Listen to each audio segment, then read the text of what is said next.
안녕하세요. 저는 40대 초반 여자입니다. 얼마 전에 병원을 다녀온 적이 있었어요. 그리고 건강검진 결과 충격적인 진단 결과를 듣게 되었습니다. 시한부라는 거 살면서 남의 일인 줄 알았는데 의사에게 처음 그 말을 듣게 되었을 때 몸에 와닿지가 않더라고요. 한 달이라는 시간이 주어졌다는 말을 그동안 열심히 살아오면서 쌓아왔던 인생을 한순간에 무너뜨리게 만들었습니다. 그리고 시한부 선고를 받았을 때 저에게 또 다른 엄청난 충격을 가져다 준 사건이 있었고 10년간 남편과 함께 해온 삶이 너무 후회스러웠어요.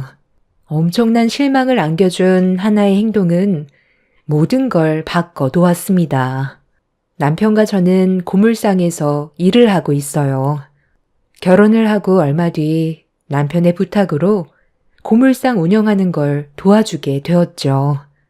사무직 일만 하던 제가 거친 일을 하려다 보니 자주 다치게 되었고 이런 모습이 보고 싶지 않았는지 병원에 다녀올 때면 항상 불만 섞인 표정으로 저를 바라보면서 일하는 날보다 병원에서 치료받는 시간이 더 많다고 상처되는 말을 자주 했었습니다. 남편이 부탁해서 어쩔 수 없이 고물상 일을 도와준 것 뿐이었는데 미안해하기는커녕 오히려 안 좋은 말만 듣게 되니 더는 하고 싶지 않더라고요. 그래서 원래 하던 일을 하는 게 좋겠다며 더는 고물상 일을 못할 것 같다고 설명하니 그제서야 저를 걱정하는 척 몇 마디 건네면서 한창 바쁜 시기에 일을 하지 않는 건 자기를 힘들게 하는 거라고 한가해지면 그때 다른 일을 알아봤으면 좋겠다고 부탁을 했어요. 마음 같아선 바로 때려치우고 싶었지만 저도 한동안 남편 옆에서 일 좀 했다고 대충 돌아가는 상황을 알고 있었기 때문에 일을 쉽게 그만두지도 못했었어요. 그래서 또다시 묵묵히 고물상 일을 하게 됐는데 그렇게 남편과 함께 일해온 시간이 어느덧 10년이나 흘러버렸었죠. 그런데 어느 날부터인가 몸이 좀 이상하더라고요. 고물상 일이 거의 대부분이 몸으로 하는 일이고 쉬지 않고 움직여야 해서 근력적으로는 큰 문제 없었고 체력도 나쁘지 않아서 쉽게 회복을 했었는데 꽤 오랜 기간 피로가 풀리지 않았었어요. 그래서 영양 보충제를 먹어보기도 하면서 반복되는 바쁜 하루를 보내고 있었는데 남편도 저와 비슷한 증상이 나타났는지 조금만 일해도 금방 지쳐 보였어요. 아무리 일도 중요하지만 몸이 우선적으로 잘 따라줘야 하는데 그렇지 못하다 보니 남편과 저도 점점 일하는 게 힘들어졌습니다. 여보, 병원을 잠깐 다녀오는 게 좋지 않을까? 일하루 쉬고 건강검진 받는 게 좋을 것 같은데. 원래 나이 40 넘으면 한 번쯤 해야 된대. 우리가 같이 생활하는데 비슷한 증상으로 어려움을 겪고 있다면 그건 문제가 있는 거잖아요. 점점 일하는 효율도 많이 떨어지고 있잖아. 소리는 어머님한테 잠깐 봐달라고 하면 되잖아. 쉬긴 뭘 쉬어? 요즘 가전제품 수거로 한창 바쁜 시기인 거 뻔히 알면서 지금 그런 말이 나와? 우리는 고물로 먹고 산다는 거 잊었어? 고물이 많이 나오는 시기가 있는 거 그동안 나랑 같이 일하면서 봐왔잖아. 시기 놓치면 다른 경쟁 업체들이 가로채 간다고. 잘 먹고 잘 살기 위해 이 짓 하고 있는데 하루를 쉬면 그에 따른 금전적인 보상 누가 해줄 거야? 어차피 병원 가봤자 피로 누적이라면서 영양주사 맞고 가라는 말뿐이야. 의사들 배만 불려주는 꼴이 되는 거라고. 당신이랑 내가 몸속에 어떤 변화가 생겼을지 그건 아무도 모르는 거잖아. 이번만큼은 내 말 좀 따라주면 안 돼? 하루 쉰다고 삶이 달라지지는 않는다고. 남편은 저에게 쓸데없는 얘기하지 말라고 무시하면서 자리를 피했어요. 항상 제 의견은 조금도 들어주려 하지 않는 남편의 행동에 기분이 상했던 저는 며칠간 남편과 대화조차 섞지 않았습니다. 불편한 생활이 반복이 되자 그제서야 남편은 건강검진 받으러 가자며 어쩔 수 없이 억지로 들어주는 것처럼 행동했어요. 기분이 정말 좋지 않았지만 하루 이틀 겪어온 것도 아니었기 때문에 그날 역시 참고 넘어갔었죠. 그렇게 제 딸을 시모에게 잠깐 맡긴 뒤 인생 처음 남편과 함께 건강검진을 받았습니다. 시간은 오래 걸렸지만 그래도 한 번 하고 나니 심적으로 안심은 됐었어요. 검사 결과는 일주일 정도 기다려야 된다는 말을 듣게 되었고 그렇게 일상으로 복귀해 정신없는 날들을 보내고 있었는데 어느 날 병원에서 전화가 왔어요. 의사를 만나봐야 할 것 같다면서 제 몸에 문제 있는 듯 전화로 설명드리기는 힘들다며 내원해달라는 간호사의 말에 무언가 느낌이 좋지 않았습니다. 저는 불안한 마음을 가지고 바쁘게 일하는 남편한테 다가가 의사가 병원으로 내원해달라고 했다며 무슨 말이 나올지 몰라 무서워서 같이 병원에 가달라고 부탁을 했어요. 나 지금 바쁘게 일하는 거 안 보여? 아, 그냥 가지 마. 어차피 병원 상술이야. 별것도 아닌 거 가지고 겁줘서 뺏겨 먹으려는 속셈이라고. 우리들이야 아무것도 모르고 있으니까 하라는 대로 할 수밖에 없잖아. 가서 괜히 돈만 축내지 말고 저기 쌓아놓은 물건이나 가지고 와. 오늘 분리 안 해놓으면 내일 밤새워서 일해야 된다고. 그냥 나처럼 몸이 피로하거나 안 좋은 것 같으면 약국에서 진통제 하나 사서 먹으면 아무렇지도 않다니까. 아, 빨리 서둘러. 저녁도 먹어야 할 거 아니야? 우리 이럴 시간 없다고. 병원은 무슨? 하여간 의사놈들 어떻게 해서든 서민들 돈 빨아먹을 생각만 한다니까. 계속 서 있을 거야? 당신은 내가 조금도 걱정이 안 되는 거야? 병원에서 돈 몇 푼 벌자고 일부러 전화를 했겠냐고. 내 몸에 문제가 생긴 게 확실하니까 오라고 하는 거잖아. 그럼 무슨 이유 때문인지 일단 말을 해줘야 할 거 아니야. 아무 말도 하지 않고 있다는 것 자체가 벌써 수상한데 뭘 믿고 가겠다는 거야? 이래서 내가 병원을 안 가려고 하는 거야. 자기들이 뭐 좀 되는 것 마냥 행동하는 거 정말 꼴보기 싫다고. 의사면 다냐? 바쁜 사람 오라가라 해도 되는 거냐고? 남편은 제 몸에 문제가 생겼다는데도 일이 더 우선이었어요. 저는 그런 남편의 모습에 너무 큰 실망을 하게 되었고 들고 있던 고물을 바닥으로 던진 뒤 혼자 가겠다면서 사무실에 들어가 가방을 챙겨 밖으로 나갔어요. 10년 동안 상처받는 일도 많았지만 그래도 남편이라고 의지하면서 지냈었는데 일이 더 중요하다고 생각하는 남편의 행동에 결국 눈물이 터져 나와 버렸어요. 그렇게 건물 밖으로 뛰쳐나오자 그제서야 남편은 투덜거리며 저를 붙잡아 차에 태웠고 병원에 가는 동안 계속 궁시렁거리면서 겨우 병원에 도착을 했어요. 상담을 받기 위해 차례를 기다리는 동안 심적으로 점점 불안해지던 저는 숨이 가빠왔고 제발 큰일이 아니길 간절히 바라며 제 이름을 호명할 때까지 기다린 지 30분 정도가 지났을 때 제 차례가 오게 되었고 투덜거리는 남편과 함께 진료실로 들어갔습니다. 의사는 테이블에 올려져 있던 서류들을 정신없이 정리하면서 간호사가 건네준 파일을 받아 살펴본 뒤 심각한 얼굴로 저를 바라봤어요. 그리고 충격적인 한마디에 하늘이 무너져 내렸고 의사의 말을 의심할 수밖에 없었습니다. 당장 치료를 받지 않는다면 길어야 한 달이고 치료를 받는다 해도 버틸 수 있는 건 최대 3개월이라는 시한부 선고를 받게 되었던 거죠.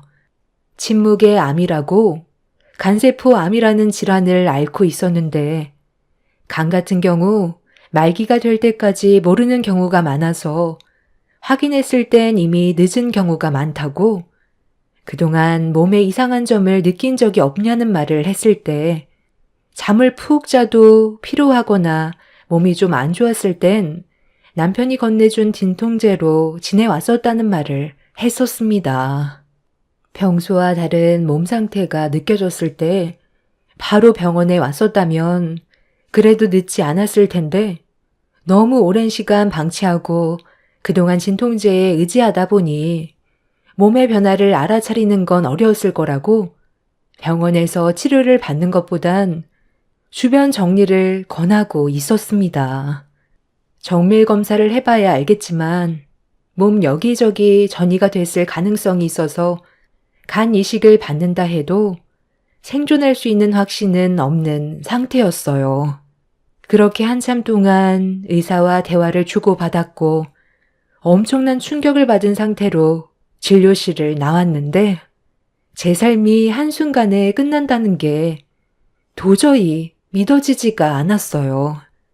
그리고 한창 엄마의 보살핌이 필요한 제 딸의 곁에 있어줄 수 없다는 생각을 하게 되면서 슬픔이 밀려와 그 자리에서 오열을 할 수밖에 없었습니다. 그런데 옆에 서 있던 남편이 한마디 했어요. 에휴, 병원에서 항암 치료 받아봤자 길어야 3달이란다. 1달이나 3달이나 거기서 거기인데 괜히 비싼 돈 들일 필요 없잖아. 일단 양가 부모님께 먼저 알리고 주변 정리부터 하는 게 좋겠다. 왜 나를 그런 식으로 쳐다봐? 내가 이런 말 하는 거 서운하게 생각하지 마. 당신 떠나면 해야 될 일이 얼마나 많은 줄 알아? 장례도 치러야 하고 일도 며칠 동안 쉬어야 돼서 금전적으로 손해가 막대하다고. 떠나는 사람은 모르지만 남아있는 사람은 뒤처리하는데 얼마나 많은 시간을 허비해야 되는지 알아? 40 초반밖에 안 됐으면서 간세포암 말기가 말이 돼? 어떻게 된 게 하루도 편할 날이 없냐? 아, 그리고 미리 말해두겠는데 내 간은 당신한테 절대 떼어줄 수 없다. 무슨 말인지 알지? 이미 시한부 판정 받았는데 굳이 내가 당신한테 간을 줄 필요도 없잖아. 어차피 줄 생각도 없었지만 괜히 나한테 기대하지 말라는 거야. 어차피 세상 떠나게 되는 거 지푸라기라도 붙잡을 생각하지 말고 하루라도 빨리 주변 정리해. 마지막까지 일은 해야 될 거 아니야? 내가 당신이랑 10년을 함께 했는데 고작 한다는 말이 그것뿐이야? 어떻게 하루빨리 세상 떠나길 바라고 있어? 조금도 슬퍼하지 않는 너를 보니까 내 삶이 정말 후회가 된다. 이런 사람을 여태까지 믿고 살아온 내가 정신 나갔던 거지. 너한테 간 받을 생각 조금도 없으니까 걱정하지 마. 시한부 판정받은 나한테 마지막까지 일을 하라고? 이제 세상 떠난다니까 필요 없다 이거지? 내가 곱게 세상 떠나줄 것 같아? 내가 10년간 일한 보상 그대로 다 받아낼 거야. 아, 맞다. 내가 깜빡하고 있었네. 혹시 몰라 이거 챙겨왔었거든. 병원에서 대부분 오라고 하면 거의 안 좋은 결과 때문에 부르는 거잖아. 그래서 그 말을 듣게 된다면 당신한테 이걸 주려고 했었는데 하도 난리를 치는 바람에 잊고 있었지 뭐야. 자, 이거 받아. 내가 굳이 너 세상 떠나는 것까지 뒤처리 해줄 필요는 없잖아. 지금 한창 바쁜 시기인데 언제 세상 떠나는 걸 목 빠지게 기다리고 있어. 1달이나 못 기다리지. 차라리 이혼하고 신변 정리는 장인 장모한테 처리해 달라고 해. 남편은 가방에서 꺼낸 이혼 서류를 제 얼굴에 내려치면서 자기 인생 정말 말아먹었다고 제 딸도 저희 부모님께 넘겨줄 거라면서 저와 온전히 끝낼 생각을 가지고 있었어요. 제가 병원에 가야 한다고 했을 때 따라 나왔던 남편이 이혼 서류를 가지고 나왔다는 건 정말 충격이었죠. 이혼 서류를 항상 가지고 있었다는 건 이미 저와 헤어질 생각이 있었다는 거였는데 시한부 판정을 받게 되자 이 기회를 놓치지 않고 바로 꺼내들은 이혼 서류 한 장에 저 또한 더는 남편 얼굴을 보고 싶지 않았습니다. 그렇게 이혼 서류를 주워들어 힘겹게 몸을 일으킨 뒤 남편의 뺨에 손을 사정없이 올려친 뒤 몸을 돌려 병원에서 나가려 하는데 갑자기 상담실에서 뛰쳐나온 의사가 저에게 뛰어왔어요. 당황한 얼굴로 저와 남편을 번갈아 바라보더니 충격 발언을 하게 되었고 순식간에 상황은 180도 바뀌게 되었습니다. 정신없이 환자 상담을 하다가 저와 남편의 정밀검진 차트가 바뀐 걸 모르고 있었다면서 의사가 저에게 했던 말들은 전부 남편한테 해당되는 거라는 말을 꺼내게 되었습니다. 아주 잠깐 정적이 흐른 뒤 남편이 꺼낸 한마디는 자기를 놀리는 거냐고 건강에 전혀 문제가 없다면서 어이없다는 얼굴 표정으로 의사를 바라봤어요. 하지만 의사는 못 믿겠으면 다시 한번 정밀 검사를 받아봐도 되지만 이미 검사 결과가 나왔기 때문에 달라지는 건 없을 거라고 차트가 바뀐 부분에 대해서는 죄송하다면서 고개를 숙였습니다. 전혀 예상하지 못했던 또 다른 반전 상황에 저희 부부는 서로 아무 말도 할 수가 없었고 남편은 현실을 받아들이고 싶지 않았는지 다시 한번 검사받기를 원했어요. 저는 이미 남편한테 오만정이 다 떨어져 버렸던 터라 혼자 집으로 돌아가려는데 남편이 갑자기 제 팔을 잡았습니다. 저는 그 순간 화가 머리끝까지 올라와 남편의 팔을 뿌리치며 뭐 하는 거냐고 병원이 떠나갈 정도로 소리를 질렀어요. 그냥 이대로 가게? 나는 당신이 병원에 함께 가달라고 했을 때 따라 나서줬잖아. 그런데 당신은 그냥 가겠다고? 일단 검사 한 번 더 받아보면 알 거 아니야. 그러니까 그 검사 혼자 받으면 되는 거잖아.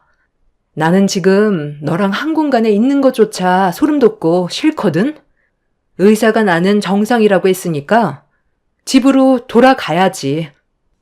좀 전까지 나한테 했던 말 기억 안 나? 내가 다시 그 말 똑같이 해줄까? 오늘 일로 서로 볼장 다 봤는데 뭐하러 같이 붙어 있어? 알아서 검사 받고 네가 그렇게 좋아하는 고물이나 주우면서 남은 인생 마감하면 되겠네. 아까는 너랑 이혼하고 싶었거든? 그런데 지금은 생각이 정말 바뀐 거 알아? 지금 이혼하면 내가 그동안 고생한 거에 대한 보상을 받을 수 없잖아. 어차피 길어야 한 달인데 그거 못 참겠어? 지긋지긋한 인생 10년을 참아왔는데 그 정도야 누워서 떡 먹기지. 당신이 그간 힘들게 일해 벌어모은 재산 잘 쓰도록 할게. 아, 그리고 하나 말해둘 게 있는데 내간 당신한테 이식해줄 수 없다는 거 알지? 내 몸이 건강해야 우리 소리 옆에서 보살펴 줄 수 있을 거 아냐. 어차피 너한테 이식을 해줘봤자 이미 몸 구석구석 암세포로 전이가 되어 있을 텐데 그런 쓸데없는 짓으로 생명 연장해봤자 꼴랑 3개월이면 그냥 깔끔하게 세상 떠나는 게 좋지 않겠어? 그런데 굳이 검사할 필요 있을까? 검사 결과가 달라지는 것도 아닐 텐데 그 시간도 너는 아깝게 생각하잖아. 그냥 가서 고물이나 더 주워서 세상 떠나기 전에 한 푼이라도 더 보태주는 게 좋을 것 같다. 너한테 내려진 벌 그냥 달게 받아. 남편은 그제서야 현실을 직시했는지 그 자리에 털썩 주저앉아 멍하니 바닥만 바라보고 있었어요. 남편은 어느 날부터인가 진통제를 입에 달고 살았었는데 그게 몸 안에 문제가 있었던 거였죠. 본인이 시한부라는 사실을 믿기 어려웠는지 정밀 검사를 다시 한번 진행했지만 그 결과는 변함이 없었고 남편이 앞으로 살 날이 얼마 남지 않았다는 걸 알게 되자 시부모님은 저희 집으로 급하게 달려왔어요. 충격을 받은 남편은 방에서 나오지 않고 있었습니다. 아니, 갑자기 이게 무슨 말이니? 우리 아들이 간세포 암이라니? 얼마 전까지만 해도 건강했었잖아. 한창 일이 바빠서 많이 피로해 보이긴 했지만 그게 일 때문이라고 생각했지 몸에 문제가 있을 거라곤 전혀 몰랐는데 정말 의사가 말한 대로 앞으로 남은 시간이 얼마 없다는 거 확실한 거야? 어떻게 하면 살 수 있다는데 지금 당장 항암 치료 받으면 되는 거잖아. 기적이 있을 수도 있는 건데 이렇게 포기하는 건 좋은 방법이 아닌 것 같다. 할 수 있는 방법은 다 동원해야지. 병원에서도 이미 주변 정리하라고 했어요. 항암 치료 받아봤자 길어야 3달이라고 했는데 그건 의미가 없는 일이잖아요. 본인도 그걸 원하지는 않는 것 같던데요. 그럼 간 이식을 해주면 되는 거잖아. 간세포 암이라며. 그럼 간만 떼어내면 되는 건데 시한부 판정 선고는 너무한 거 아니니? 이식 받을 수 있는지 물어는 봤어? 지금 시점에 간 이식을 해봤자 의미가 없대요. 간 이식을 해도 얼마 못 가 재발할 확률이 80%나 된다던데요. 이미 혈액을 타고 떠돌아다니는 암세포가 다시 간으로 들어갈 테고 이미 여러 곳에 암전이의 증상도 보이기 때문에 수술을 한다 해도 달라지는 건 없다고 했어요. 진통제를 달고 사는 게 아닌 병원을 갔어야 했는데 저 사람은 병원에 대한 불신이 너무 커서 약국에서 진통제만 주야장천 사서 먹었다니까요. 기적이라는 것도 어느 정도 희망이 있어야 바라볼 수 있는 거죠. 그래서 지금 너는 내 아들이 세상 떠나길 바라는 거야? 어쩜 조금도 슬퍼하질 않니? 10년 넘게 온갖 고생 다 하면서 살았는데 정도 없는 거냐? 저 사람이 그동안 저한테 어떻게 했는지 알아요? 정 떨어지게 만든 게 누군데요? 병원에서 차트가 저 사람 거랑 바뀌어서 제가 시한부 판정으로 오진을 받았었는데 그때 제 얼굴에 이혼 서류 던지더라고요. 시한부 인생 한 달 그거 못 기다려 주겠다면서 장례식장 비용 처리하는 것도 아깝다며 진료실에서 나오자마자 사람들 다 쳐다보는데 앞에서 저에게 상처되는 말을 거침없이 뱉었을 때 제 기분이 어땠을 것 같아요? 자기한테 간은 바라지도 말래요. 한 달이나 3달 똑같은 거 아니냐면서 하루빨리 세상 떠나버렸으면 좋겠다고 소리를 질렀을 때 제 가슴이 찢어지는 줄 알았다고요. 어머님 말대로 저희 10년 넘게 살았어요. 그럼 제가 아무리 싫어도 함께 살아온 세월에 정이 있는데 그런 식으로 말한 건 잘못된 거 아니에요? 그런데 제가 뭘 해주길 바라는 거죠? 저는 이미 저 사람한테 너무 큰 실망을 해서 어떠한 것도 도와주고 싶지 않아요. 저대로 세상 떠나도 눈 하나 깜빡하지 않을 거라고요. 그렇다고 어머님이나 아버님이 간이식 해줄 것도 아니잖아요. 내 사자 간이식 기다리는 것도 차례가 많기 때문에 그거 못 빠지게 기다리다가 결국 먼저 세상 떠나기 때문에 의미 없는 짓이에요. 그냥 주변 정리하게 놔둬요. 어머님이 그렇게 아끼는 아들 데리고 가시던지요. 저는 저 사람 얼굴 보는 것조차 소름 돋는다고요.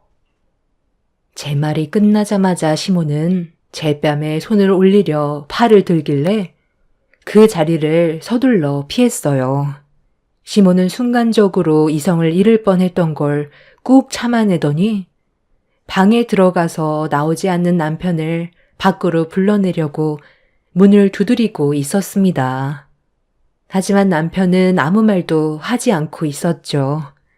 시몬은 문 앞에 주저앉아 눈물을 흘리면서 자식이 부모보다 먼저 떠나면 되겠냐고 분명 방법은 있을 거라며 지푸라기라도 잡아야 되는 거 아니냐고 남편이 치료받길 원하고 있었습니다. 하지만 남편은 돌아가라는 말만 할 뿐 더 이상의 대답은 하지 않았습니다. 본인이 힘들게 쌓아왔던 모든 것들이 한순간에 무너지게 됐으니 그에 따른 충격이 얼마나 크겠어요. 저도 비록 차트가 바뀌어서 오진을 했었지만 처음 시한부 선고를 받았을 때 모든 걸 다 잃은 듯한 느낌이었거든요. 시부모는 나중에 다시 오겠다면서 집으로 다시 돌아갔고 한참 동안 집안에 정적이 흐르다가 남편이 조심스럽게 문을 열며 밖으로 나왔어요. 아이를 돌보며 집안일을 하던 저는 남편이 밖으로 나왔어도 모른 척 제 할 일을 하고 있었는데 갑자기 저에게 무릎을 꿇더니 오열을 하며 용서를 구하고 있었어요. 남편은 저와 살면서 처음으로 자신의 잘못을 인정하던 순간이었죠. 눈물로 범벅이 된 얼굴을 들더니 사람은 누구나 한 번의 기회는 줘야 하지 않겠냐며 저에게 부탁을 하고 있었어요. 여보, 내가 그동안 당신한테 했던 몹쓸 짓들 정말 미안해. 상처도 많이 받았을 텐데 그래도 남편이라고 옆에 있어줘서 너무 고마웠었어. 겉으론 표현 안 했지만 속으론 항상 당신이 옆에 있어줘서 든든했었다고. 원래 소중한 사람이 옆에 있을 땐 그 소중함을 잘 모른다잖아. 떠나가고 나서야 알게 된다며. 나도 마찬가지야. 내 인생이 막을 내리게 될 걸 알게 되니까 당신이 나한테 얼마나 중요한 존재였는지 이제야 알 수 있겠더라고. 나한테 한 번만 기회를 주면 안 될까? 사람 일은 모르는 거잖아. 1%의 기적이라도 바라봐야 하지 않겠어? 당신이 나한테 간 이식을 해준다면 남은 인생 당신을 위해 살아가도록 할게. 그러니까 지금 내 앞에 무릎 꿇은 게 간 때문이야? 당신이 살고 싶어서 내 몸속에 있는 간을 원하는 거냐고. 미안하지만 이미 나는 당신의 가면 쓴 얼굴을 봐버렸기 때문에 어떠한 말을 해도 들어줄 생각 조금도 없어. 어차피 세상 떠나는 거 그냥 마음 편히 모든 걸 내려놔. 남은 며칠간만이라도 행복한 삶을 살고 세상 떠나면 되는 거잖아. 사람은 누구나 다 떠나게 되어 있어. 평생 살아갈 수 없는 거라고. 누가 먼저 가냐 그것뿐이야. 어차피 나도 한 30년 정도 있다가 당신 곁을 따라가겠지. 그래도 내 딸 결혼하는 건 봐야 하지 않겠어? 당신이 좋은 아빠였다고 말은 해줄 테니까 그런 걱정하지 마. 더 할 말 없는 거지? 그리고 나 당분간 친정에 가 있을 거야. 애 보면서 집안일에 당신까지 보살펴줄 체력이 안 돼. 내 몸 내가 관리해야지. 안 그래? 도움이 필요하면 당신 어머니한테 전화해. 남편은 저에게 손이 발이 되도록 빌면서 간이식을 해달라며 더 살고 싶다고 했지만 저는 그 말을 들어주지 않았어요. 1%의 기적을 바라고 간을 이식해 준다 한들 만에 하나 나중에 좋아졌다 해도 남편은 저를 또다시 무시할 거고 온갖 상처를 다 주겠죠. 사람 고쳐 쓰는 거 아니라고 들었어요. 그래서 저는 남편한테 어떠한 도움도 주고 싶지 않습니다.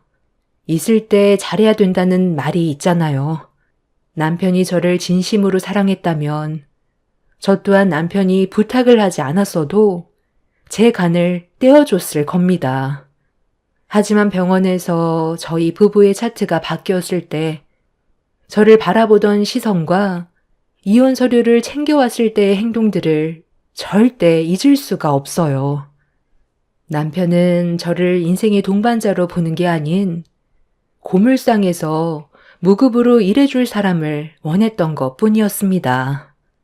지금 현재 남편은 건강이 급격하게 안 좋아져서 병원에 입원 중이라는 말을 들었어요.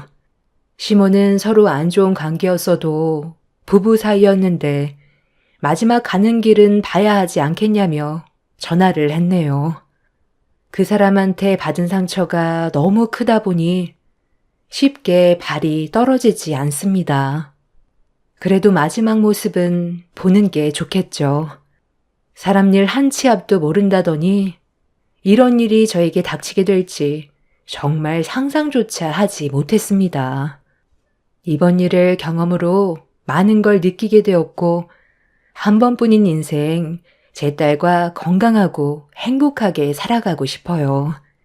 여러분들께서도 후회 없는 인생을 보내시길 바랍니다. 시간은 2번 다시 돌아오지 않잖아요. 여러분들의 인생도 언제나 평안하셨으면 좋겠습니다. 감사합니다.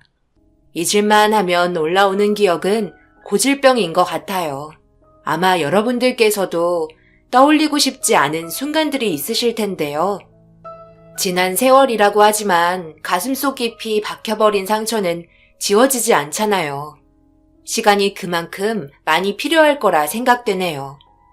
제가 겪은 사연을 여러분들과 함께 나누면 그 아픔도 나눌 수 있을 것 같고 위로 또한 받고 싶어 절대 열지 않으려 꽁꽁 묶어두었던 매듭을 풀어보겠습니다. 누구나 그렇듯 저희도 서로 눈이 맞아 연애를 하게 되었고 결혼까지 이어졌어요. 남편은 저와 결혼하기 전에 한번 결혼을 했었기 때문에 부모님의 반대가 심했었어요. 하지만 저희 마음은 그런 부모님의 반대에도 불구하고 전혀 달라지지 않았습니다. 오히려 더 서로가 끈끈해진 것 같아요. 어떤 환경에서 자라왔고 재산은 얼마나 있고 그런 건 아무 소용 없다고 생각했어요. 결혼하는 데 있어서 제일 중요한 건 서로에 대한 믿음과 사랑이라고 생각했었죠. 자식 이기는 부모 없다고 그렇게 결혼을 하게 되었고 저는 남편 집에서 함께 지내게 되었습니다. 어머님이 몸이 불편하셔서 돌봐드려야 하는 상황이었거든요. 남편이 요양원에는 보내려 하지 않았어요. 자식이 부모를 요양원에 보낸다는 게 너무 가슴이 아프다며 부모를 버리는 것 같다고 생각하고 있었습니다. 그런 마음 이해하지 못하는 거 아니었어요. 반대로 입장을 생각해보면 저도 똑같을 것 같았고 쉽게 결정하지 못했을 거예요. 그렇게 저희 셋이 함께 지내며 눈물을 흘리거나 웃거나 별의별 일을 겪으며 지내왔었습니다. 서로가 달랐기 때문에 새로운 환경에 적응하는 시간은 상당한 기간이 걸렸어요. 그리고 서로 이해하고 배려해야 하는 부분들도 정말 많았죠. 결혼 초기에는 서로가 정말 조심했었습니다. 그런데 어머님의 말 한마디는 저에게 상처를 줄 때가 많았어요. 그리고 눈물을 흘리게 할 때도 많이 있었죠. 결혼의 현실은 제가 상상했던 거와 너무 달랐어요. 예, 오늘 밖에 나가서 이불 털고 집안 구석구석 대청소하는 날이라고 했는데 너는 지금 누워서 잠만 자고 있냐? 내 말이 우스운 거야? 같이 살면서 해야 할 건 말 안 해도 알아서 시작해야지. 잠이 오니? 아, 그렇네요. 제가 깜빡했어요. 빨리 이불 털고 대청소할게요. 요즘에 너무 졸려서 저도 모르게 눈을 감았네요. 나는 게으른 사람이 제일 싫다. 너는 밥도 먹지 마라. 오늘 내가 바람 쐬러 가는 날이라고 그렇게 얘기했거늘 아직도 준비해놓은 건 하나도 없고 우리가 바람 쐬러 간 적이 언제인지도 기억도 안 난다. 빨리빨리 움직여. 알겠어요. 빨리 할게요. 그러니 진정하셔요. 이불 털고 대청소하고 바람 쐬러 모시고 가면 되잖아요.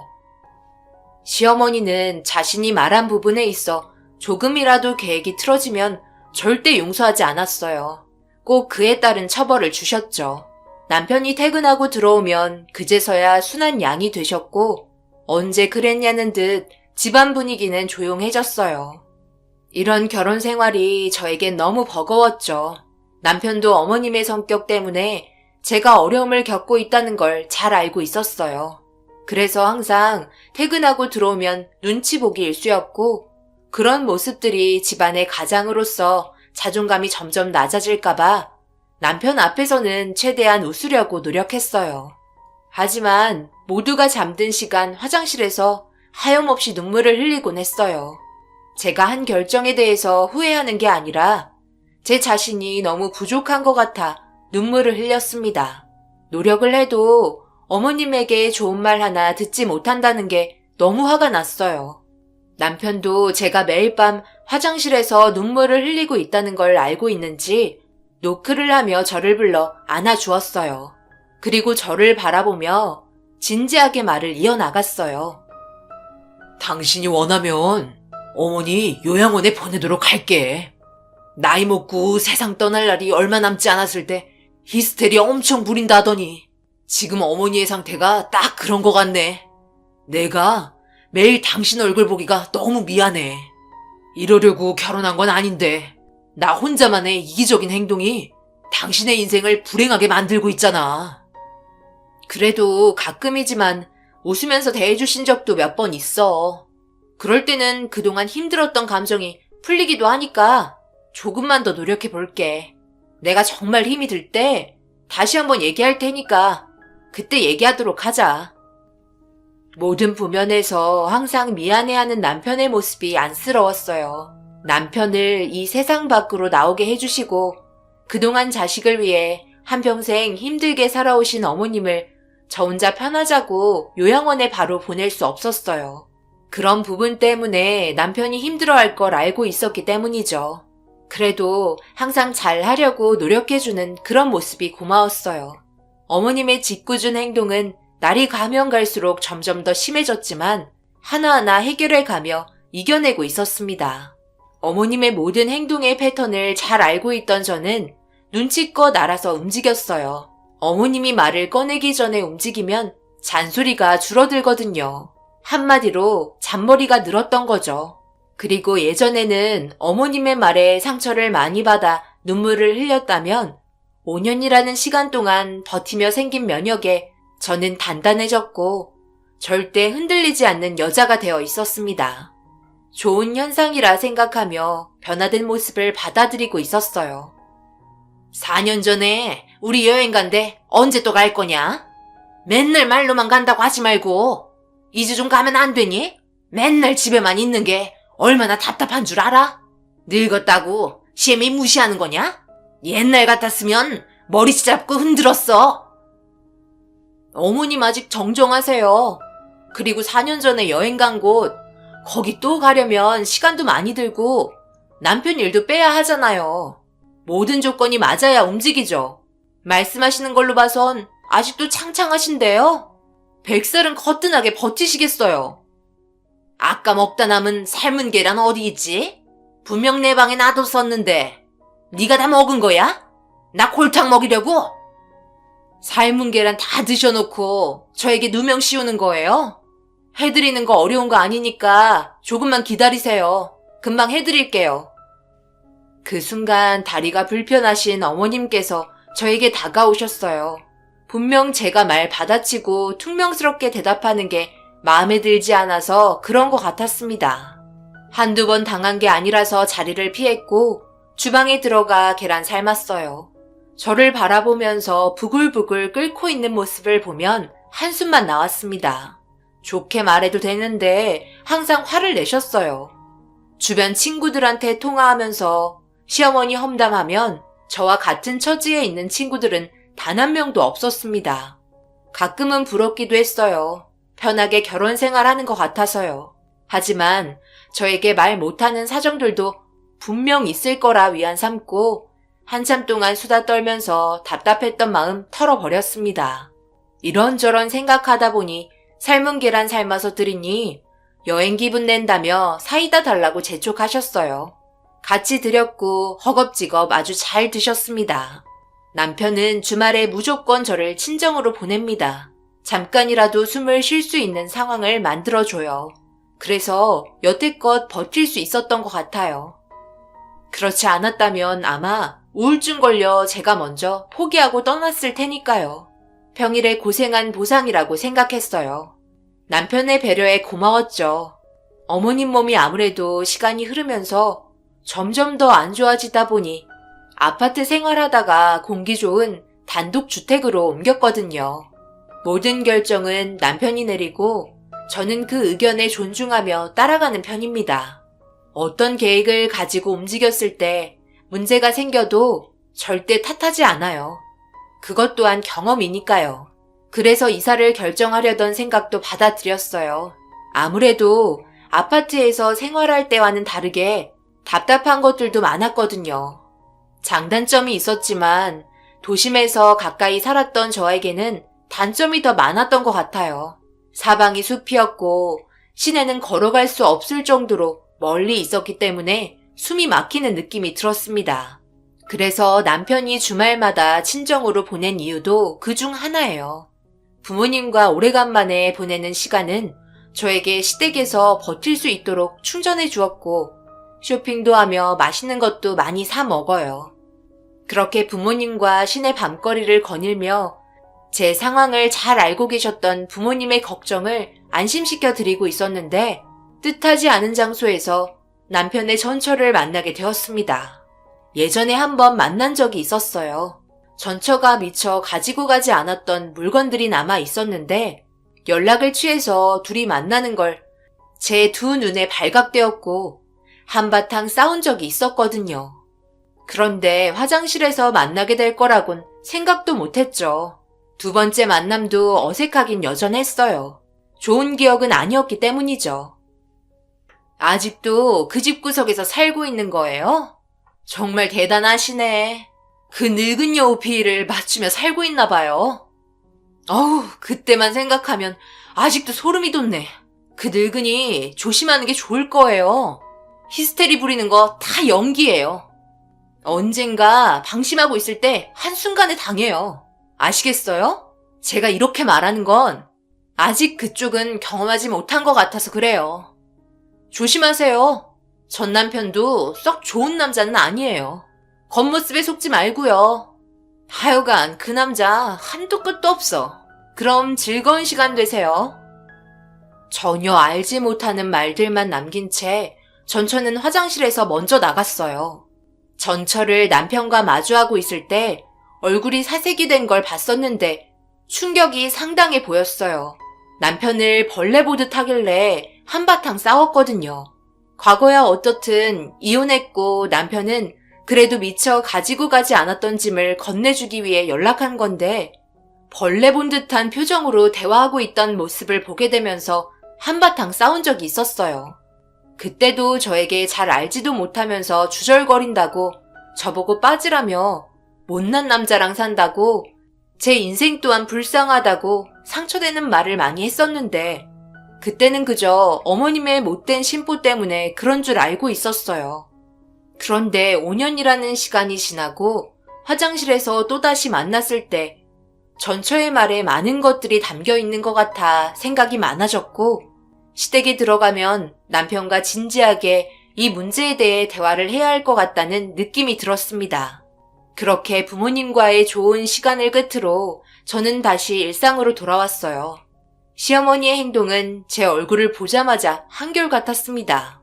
그동안 말할 사람이 없어서 입이 근질근질 하셨는지 모토단 것 마냥 쉬지 않고 잔소리를 하셨고 그런 반응에 아무렇지도 않은 듯 시어머니를 대하기 시작했어요.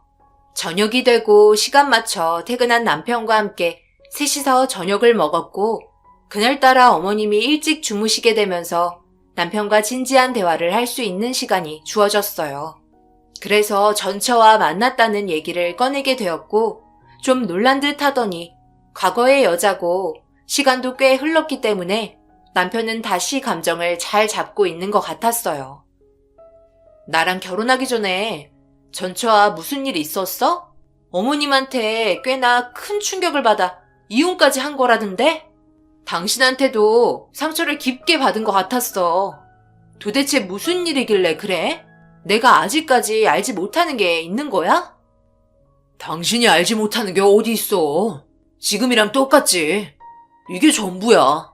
그때 어머니가 그 여자를 상당히 싫어하셨거든. 말도 곱게 하지도 않고 어머니한테 반항적이라서 된통 혼난 것뿐이야. 그런데 당신한테는 그렇지 않잖아. 나도 그때 행동이 지나친 것 같아 그게 한번 싸우게 된 거였어. 내가 봤을 때 그때 어머니보다 지금 당신이 겪고 있는 어머니의 행동이 더 심한 것 같은데? 이렇게 잘 버텨주니 나야 고맙지. 미안해. 못난 남편 만나서 잘 해주지도 못해. 당신이 점점 시들어가는 것 같아 내 마음이 너무 아프다. 연애했을 때는 정말 눈이 부시게 이뻤는데 지금은 살도 많이 빠지고 살림 때문에 손도 많이 부르텄네. 내가 더 잘할게. 내가 더 사랑해줄게. 힘들게 해서 미안해. 남편과 대화하는 의도는 전혀 다른 방향이었는데 의도치 않게 남편의 속마음을 꺼내게 되면서 대화를 하다가 그동안 서로가 힘들었던 감정이 북받쳐 눈물을 보이고 말았어요. 그렇게 다음날 반복되는 일상 속에 하루가 아무 일 없이 무사히 지나가길 바라고 있었습니다.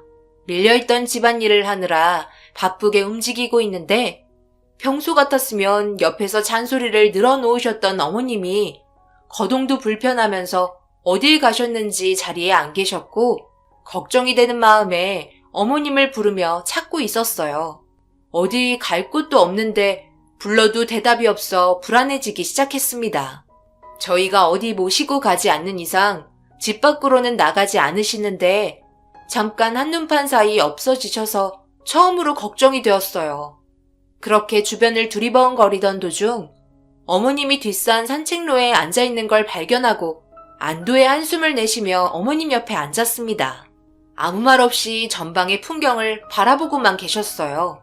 무슨 생각을 하고 계신지 알 수 없는 눈빛을 보이다가 갑자기 자리에서 일어나시길래 저도 같이 일어났고 어머님을 부축해 드리려 하는데 저를 바라보시더니 자기 아들 구두 닦아놨냐며 물어보셨고 아직 할 게 많아서 구두 닦을 생각은 하지 못했다고 얘기하자 그 순간 갑자기 가파른 산책길에서 저를 밀치셨어요. 저는 중심을 잡지 못하고 미끄러지면서 넘어지고 말았습니다. 어머님의 행동은 무조건 잘못되었고 너무 화가 난 나머지 큰 소리로 큰일 날 뻔했다며 뭐라고 하는데 표정 하나 변하지 않으시고 저를 바라보며 괜찮냐는 말보다 노인정 가게 차 시동 걸으라며 요즘에 집에 하도 처박혀 있어 힘들다고 투정 부리고 계셨어요. 해도 너무한 것 같아 어머님을 분노의 눈빛으로 바라보았고 어머님은 저를 지나치곤 차로 걸음을 옮겼어요. 손과 발이 까진 상태에 고통스러워 제대로 일어나지도 못하는데 빨리 내려오라며 재촉하고 계셨습니다. 그런데 힘겹게 일어나려는 순간 고통이 밀려왔고 접질린 것 같았어요. 아무래도 안 될 것 같다며 고개를 절레절레 흔들었는데 어머님이 자기의 말에 대해서 거부 의사를 표하자 기분이 나쁘셨는지 주변에 있는 나뭇가지를 꺾어 저를 향해 쩔뚝거리며 걸어오셨고 그건 아니라며 뒷걸음질 치고 있는데 어머님은 아랑곳하지 않으시고 저를 향해 계속해서 다가오셨어요. 그 순간 더 큰 문제가 생길 수도 있을 것 같다는 두려움에 힘겹게 자리에서 일어났고 기다리라며 차키 가져오겠다고 어머님을 진정시켰습니다. 뭐든지 막무가내로 하려는 그런 행동들에 그동안 있었던 정마저 뚝 떨어지고 말았어요. 운전을 제대로 할 수 있을지도 의문인 상태에서 어머님께 차키를 보여주며 차 문을 열려고 하자 갑자기 저에게 라면이나 끓여 먹자고 집으로 들어가셨고 그런 행동들에 너무 화가 나 퇴근하고 들어오는 남편과 심각한 대화를 하고 말았어요. 남편도 믿을 수 없다는 표정을 지었죠. 그 말이 사실이야? 당신을 정말 밀쳤다고? 미안해. 아무래도 더 이상은 안 될 것 같다. 이러다간 정말 큰일 나겠어. 해도 너무하시네. 몸 불편하셔서 뭐든지 이해하고 넘어가려고 했는데 이건 아니지. 당신 다치게까지 하면서 어머니 모실 이유는 없다고 생각해. 내일 당장 요양원 알아보도록 할게. 그 전에 병원부터 가봐야지 않겠어? 발목이 상당히 많이 부은 것 같은데 혹시 모르니까 병원에 가보자. 당신이 그때 없어서 잘 모르겠지만 내가 그동안 봐왔던 눈빛이 아니었어. 완전히 다른 사람이었다고. 지금 생각해봐도 너무 소름이 돋을 정도야. 얼굴 표정이 평상시에 알던 어머님과는 전혀 달랐다니까? 꼭 다른 사람이 들어가 있는 것 같은 느낌이었다고. 나도 그동안 정말 정신력으로 버티고 있었는데 내 몸이 이렇게까지 되다 보니까 아무런 의욕도 안 생겨. 내가 그동안 정말 많이 이해하고 넘어갔던 적 많았던 거 알고 있지? 당신이 생각하는 것처럼 나도 같은 생각이야. 더 이상은 안 되겠어. 우리 요양원 알아보는 게 가족이 깨지지 않고 평화를 이룰 수 있을 것 같아.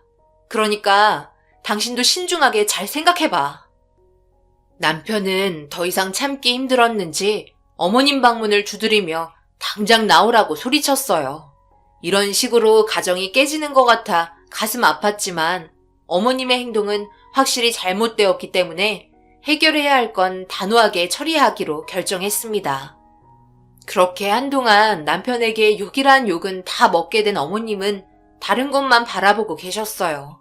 저는 두통이 심하게 몰려와 방에 들어가 누웠습니다.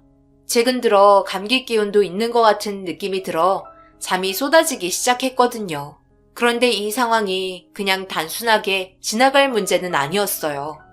계속해서 울렁거리는 느낌이 이상해 몸 상태에 대해서 알아보게 되자 임신일 것 같다는 정보를 얻게 되었고 테스트 검진 결과 빨간색이 두 줄로 정확하게 그어진 확실한 임신이었습니다.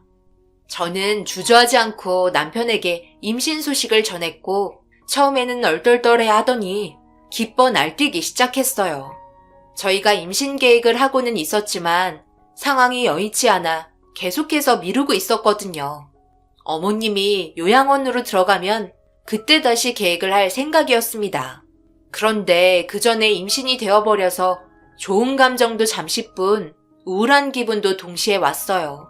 발목이 안 좋아 몸 상태도 좋지 않은데 임신까지 하게 되니 제 몸을 돌보기도 힘들었어요. 이런 상황들 때문에 남편도 요양원을 급하게 알아봐야 했죠.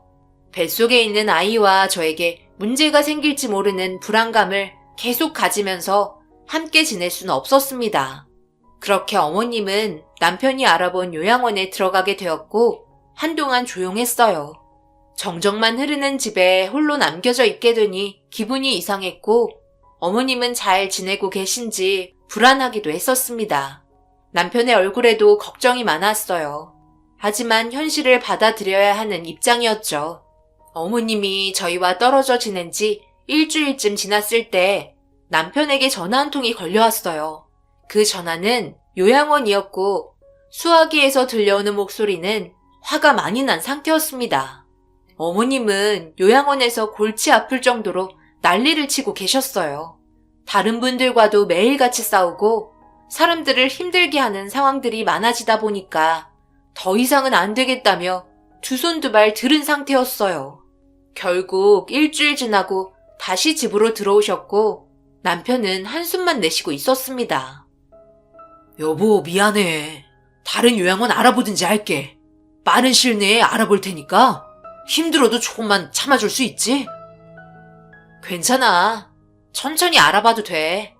5년을 넘게 함께 보냈으니 내가 요양보호사분들보다 어머님 성격을 더 잘 알지. 걱정하지 말고 일이 우선이니까 천천히 알아봐. 별일 없을 거야. 아무래도 요양원 한번 들어갔다 오셔서 그런지 조용해지셨네. 무슨 일 있으면 당장 전화할 테니까 신경 쓰지 말고 회사 일이나 신경 써. 그게 도와주는 거야. 그때 당시 남편이 일이 워낙 바쁜 시기여서 이것저것 알아보기가 쉽지 않았어요. 저도 요양원을 알아보고 있었지만 어머니의 조건을 수용해 주는 곳은 찾기가 힘들었습니다.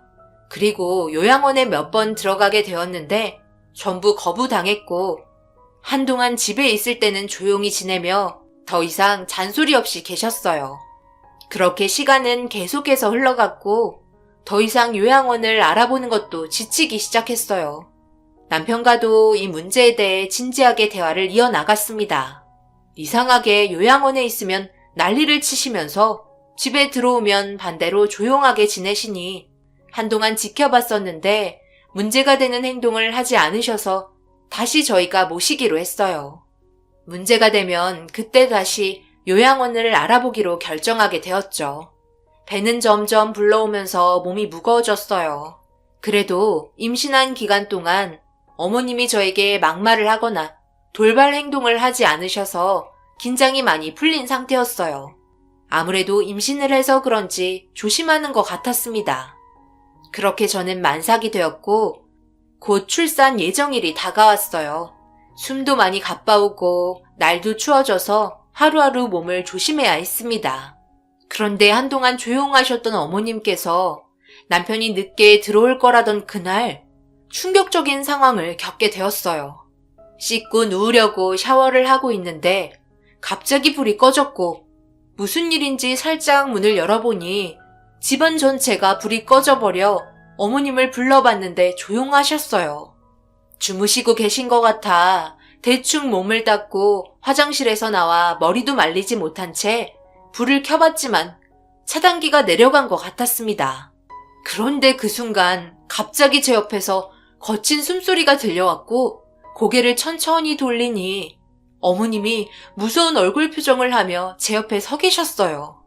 저와 눈이 마주친 어머님은 저를 보며 소름 돋는 말을 꺼내셨고 그 말에 비명을 지르며 방으로 들어가려 했지만 몸을 돌린 순간 제 머리채를 잡고 놔주지 않았습니다. 너도 똑같아. 내가 그동안 모아둔 돈들 훔치려고 몰래 들어왔지? 내가 모를 것 같아?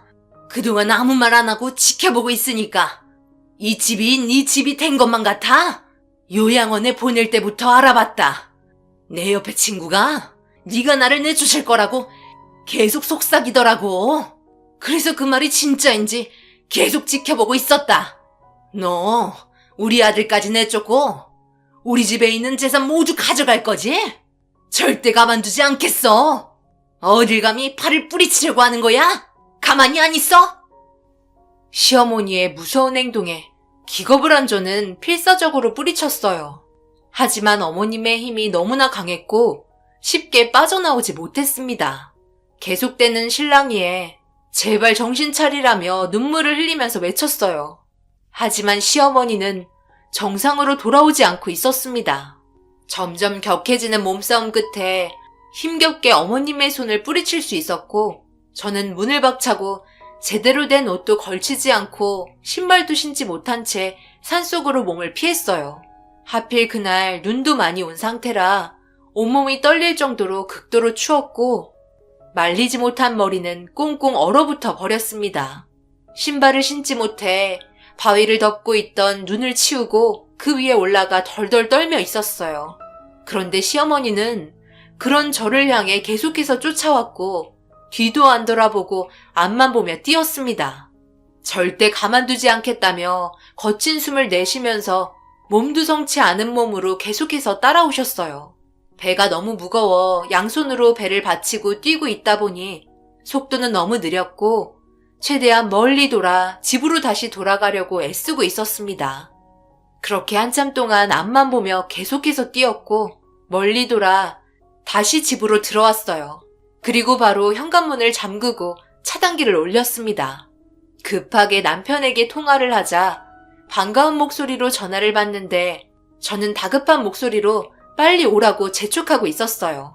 어머님 정신 상태가 이상하다며 지금의 상황이 심각하다는 걸 충분히 전달했고 퇴근 중이던 남편은 오래 걸리지 않고 집에 도착했습니다. 그동안 저는 두꺼운 옷으로 갈아입은 다음 최대한 몸을 보호했어요. 현관문을 열고 들어온 남편이 제 몸 상태를 먼저 확인을 했습니다. 다행히 아무 문제 없다며 어머님이 길을 잃어버렸을지도 모른다고 걱정을 했어요. 그 이유는 어머님은 정신병이 있었거든요. 계속해서 헛소리로 중얼거리는 정신병이 있었습니다.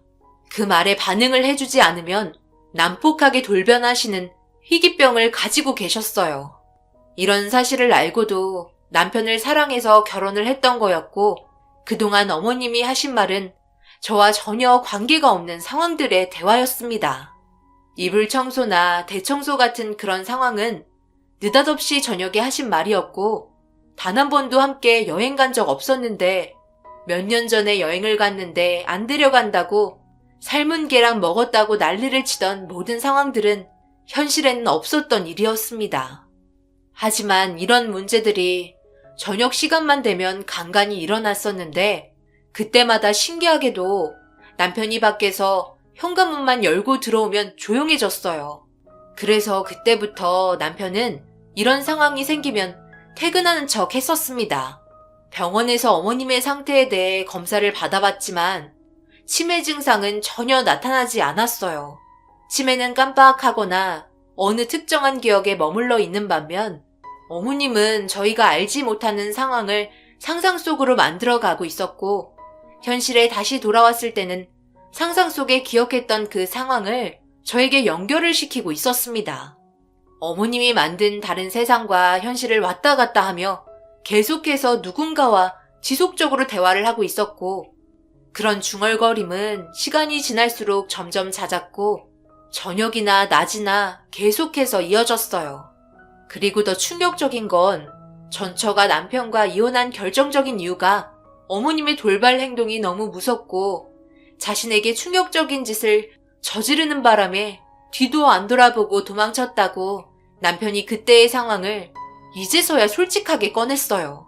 이런 상황이 다시 올 줄 몰랐다며 미안하다고 반복적으로 얘기했지만 아무런 대책 없이 당해버린 상황이라 남편한테 너무 서운했었고, 이 문제는 나중에 따로 얘기하기로 했습니다.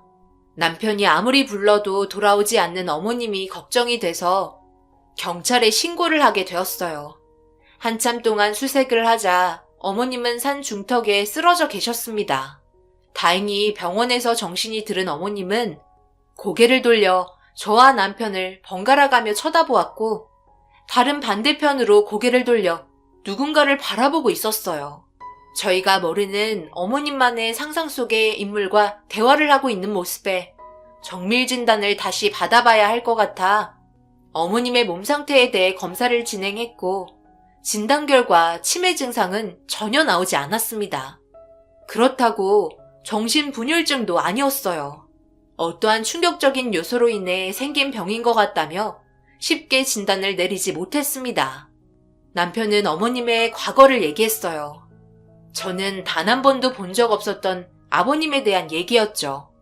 남편이 어렸을 적 부모님과 여름에 계곡으로 여행을 갔었는데 급격하게 불어난 계곡물에 휩싸이면서 남편과 어머님을 구하고 먼저 세상을 떠나버린 충격 때문에 아버님을 향한 그리움에 생긴 질환이 상태를 더욱더 악화시킨 것 같다며 눈물을 보이기 시작했어요.